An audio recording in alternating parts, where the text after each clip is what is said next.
জয়নাল আবেদিন বন্দিরে হইল এজিদের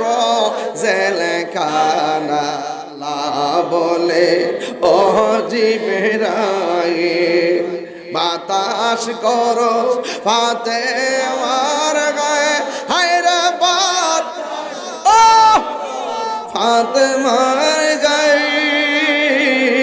পুত্র সুখ জ্বলছে রে আগুন বাতাসে কি ঠান্ডা মহরমের 10 তারিখে কি ঘটাইলেন হায়রে কি ঘটাইলেন রব্বানা খুলি জামু